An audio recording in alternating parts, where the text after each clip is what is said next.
Who's Peter Parker and why do the Avengers want to sue him? By GhostBeanie. Chapter 1. Spider-Man didn't expect the Avengers to get angry on his behalf. Not that he thought that they didn't care about him, they did. He just didn't expect that. It was a late afternoon Friday when Spider-Man decided to swing by the Avengers Tower. He usually visited on Fridays, so it wasn't unexpected. Spider-Man had long since become acquainted, friends, with the Avengers team. Fighting together against weakly aliens / other threats makes people grow close. They didn't know his identity though, and Spider-Man liked to keep it that way. Not that he didn't trust them, he just didn't want them to freak out because of his age and try to force him to stop Spider-Manning. He didn't want to risk what they had now, even if it meant keeping the mask on. As usual, Spider-Man entered through the windows on the Avengers floor. He silently thanked Friday for automatically opening a window for him. Almost no one noticed him, except for maybe Natasha Romanoff, but she was a super spy. She didn't mention anything to the others, though. In the background, he could hear a TV. Were they watching the news? Spider-Man also noticed that there seemed to be some tension in the team. Were they fighting over something? It happened from time to time, but was mostly friendly squabbles, nothing serious. But now he had the feeling that something serious had happened. "Hey everyone, your favourite friendly neighbourhood Spider-Man has arrived. What's up?" Spider-Man decided to finally speak up, since still no one had noticed him. Everyone's attention snapped to him, and various greetings were heard. "Ah, Spidey, good to see you here." Tony smiled at him, but there was a tenseness he couldn't hide. Something was wrong. "There seems to be some tension here. Did something happen?" Spider-Man decided to just address the elephant in the room. Maybe he could help alleviate the tension. "It's nothing you have to worry about." Tony waved his hand dismissively. "I think he does," Steve Rogers intervened. "We were talking about something concerning you." "What? Oh shit. Are they going to arrest me? Are they annoyed about my secret identity? Do they want to force me to reveal myself? Do they want to kick me out of the team? Wait, I'm not even an Avenger, they can't kick me out." Spider-Man tried to hide his inner turmoil, but couldn't help but tense up a little. "Really? I'm flattered I'm that interesting that the Avengers talk about me in their free time. But I hope only good things, right?" "Hey, bud, you didn't do anything bad," Clint Barton said, seemingly having picked up on his nervousness.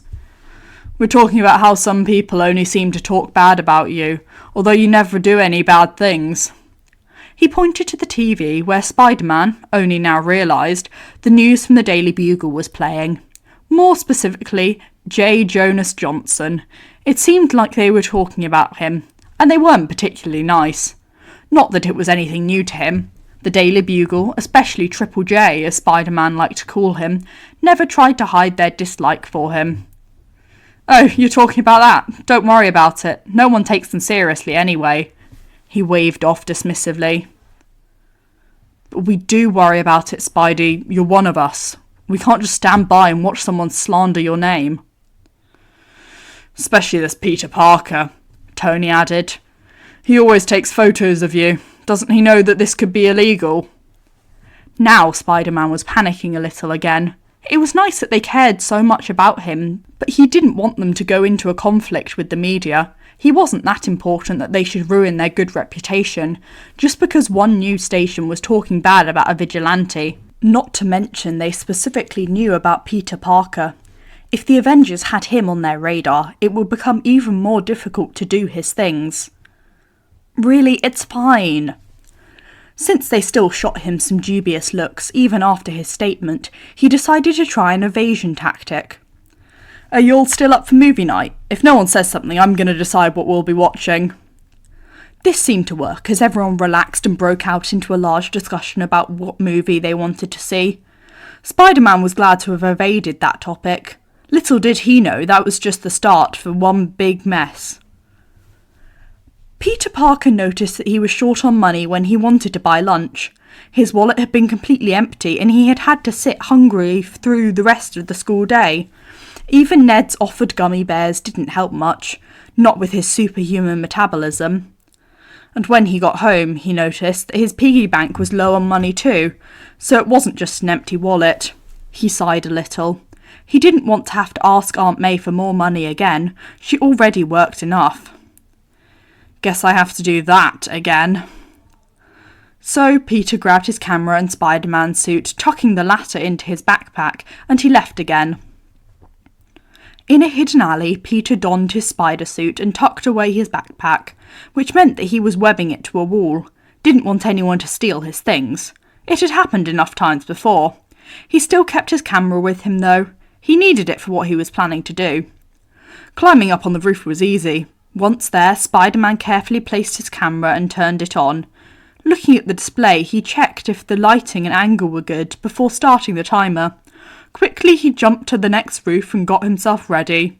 The picture looked great. Spider-Man did some more before he was finally satisfied and returned home again. Peter entered the newspaper office later that afternoon. He was greeted by a familiar face, one of his classmates, Betty, who was interning there. She smiled at him before pointing him toward Triple J's office. "Hey, Peter, got some new photos for the boss. He doesn't have any meetings right now, so you're free to enter," she told him. "Hi, Betty," Peter nodded. "And yes, I got some nice photos right here." Then he entered JJJ's personal office. Not before knocking, though. Aunt May had raised him to be polite after all. "Who's there?" "Ah, it's you, Peter. Did you manage to get some new photos of that menace? We ran out of any good photos to use." Jameson greeted him. "I did, Mr. Jameson." "Great." Peter could almost see him rubbing together his hands in glee. He probably already thought about all the articles he could use Peter's photos for. Peter sat down on the opposite side of the man's desk and took the map with his pictures out of the backpack. "Here." He handed them over to Jameson and watched him go through them. Some he set aside and some he put back. After he finished, he returned the rest to Peter. "These are the only good ones. Tell my secretary to give you the usual price." Peter nodded. "Goodbye, Mr. Jameson." He quickly left the office again. Triple J seemed to be in a good mood today. He didn't want to push his luck. Betty paid him for the photos he managed to sell and asked him if he was seeing MJ today, which he didn't. Then he said goodbye and left. The next day, a new article about the menace Spider-Man appeared. One of his photos decorated the title page. Peter didn't read the article. The next few days went by without much happening. Peter went to school, hung out with MJ and Ned, and went out as Spider-Man in the late afternoon and night. That was until he got a call from May at the end of school. At first, he was really worried. He almost jumped out of his seat to run to her, but she reassured him that she wasn't hurt. This only calmed him down slightly because there was a tone in her voice that said something else. Then she asked him, "Can you come directly home? I know you want to hang out with your friends, but—" "Don't worry, Aunt May," Peter interrupted. "I don't mind at all. I'm on my way then. Love you." "Love you too, Pete."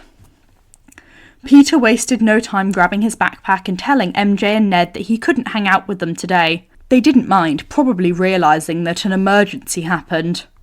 So Peter rushed home as fast as he could, which was quite fast. He's Spider-Man after all. Finally, he reached their house. Aunt May greeted him when he entered.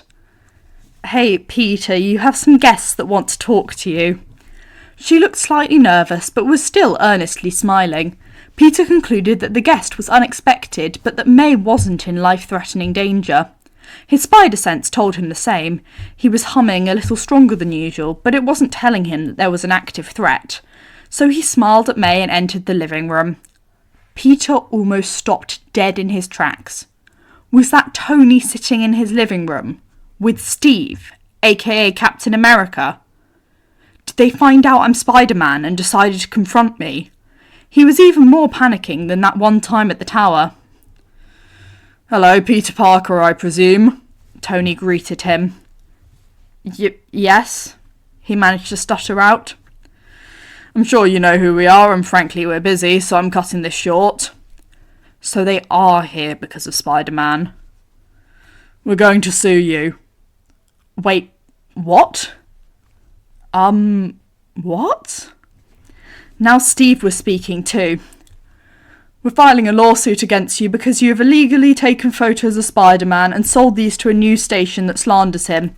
This can be considered as defamation. Peter was gaping. The Avengers were suing him because he took photos. No, selfies of himself. He had to remind himself that they didn't know he was Spider-Man. But Peter was just too flabbergasted. Wait. But Tony and Steve were already standing up. That'd be all. We have nothing more to say. But if I were you, I would get a lawyer. With that, they both left, before Peter could even say another peep. Now where could he get a good lawyer? Spider-Man sat on a roof in Hell's Kitchen, sighing to himself. He was so consumed in his own world that he barely noticed someone approaching him. You shouldn't let your guard down. He jumped at the gruff voice, but relaxed instantly when he recognised who it was. Don't worry, DD, I doubt anyone but you would climb up here. Daredevil sighed. Just don't let your guard down again.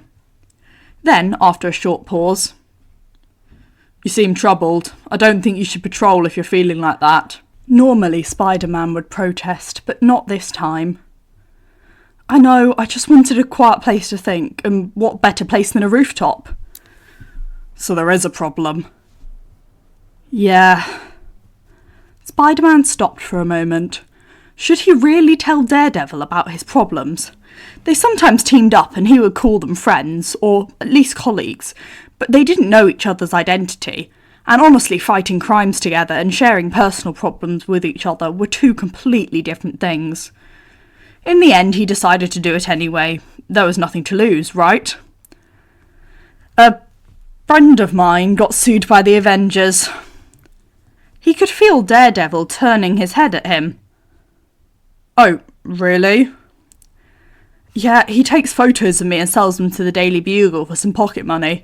The Avengers didn't like that. They visited him today and told him that they would sue him and that he should get a lawyer. I didn't even know that they wanted to do that.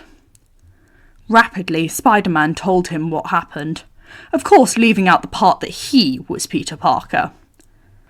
So your friend Peter Parker, the photographer for the Daily Bugle, is getting sued because he took photos of you since the Avengers don't know you let him do that. Yeah. That is a problem. I know, but I always let him take them. He needs the money and... Well, maybe I could help your friend. Spider-Man perked up. Really? Maybe the situation wasn't as bad as he thought. Yes, I know some really good lawyers. You could refer Peter to them if you want. Nelson and Murdock. They're stationed here in Hell's Kitchen. Excited, Spider-Man jumped up. Thank you, DD, so much. I'm gonna tell Peter about it. He really wanted to hug him, but refrained. Daredevil probably wouldn't like that. Daredevil chuckled. Don't worry, I'm just helping out a fellow vigilante. Still, thank you so much. I have to go now. With these words, Spider-Man waved goodbye and jumped off.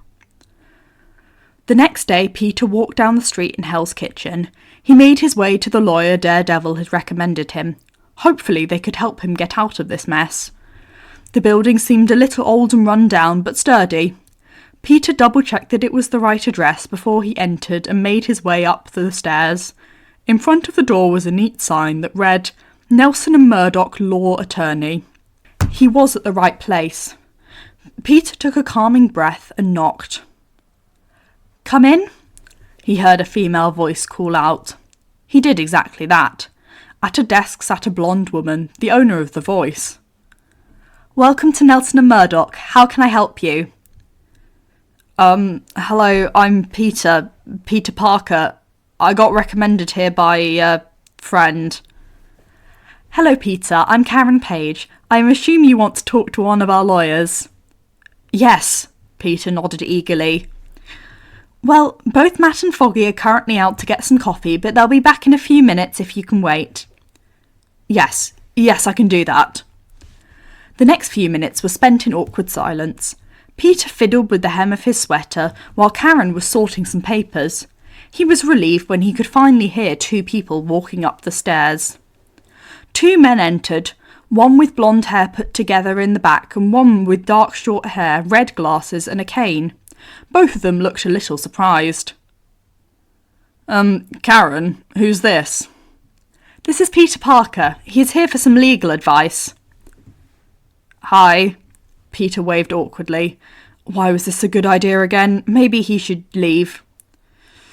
Well, if that's so, we can go to my office. I'm Matt Murdock, the dark-haired man said with a small smile. Nice to meet you, Mr. Murdock. Somehow he had the feeling that he had met Matt Murdock before. He seemed weirdly familiar, but Peter was sure that he had never seen him before. You can call me Matt. Peter nodded. The others seemed to agree, and Peter entered an office together with Matt, where they sat down on opposite sides. So, Peter, why would you need our help? Well, he hesitated for a moment. I got sued by the Avengers. Matt raised a brow, but somehow didn't look as surprised as Peter expected someone to be when they heard that the Avengers sued some teenage boy. So you want our help with that? Can you tell me some more? Peter did. He told everything he knew, leaving out that he was Spider-Man, but slightly mentioning that he knew Spider-Man personally and that he didn't mind the photos. It seems that you sold pictures in agreement with Spider-Man, yes? Yes. If we could prove that, the claims would be false. So, you'll help me? Peter couldn't help but sound hopeful. Of course, we'll work on it and inform you of any new information. After that, everything went surprisingly quickly. Peter walked home with a lighter weight on his shoulders. Thank you for listening. I really hope you've enjoyed. Have a lovely rest of your day.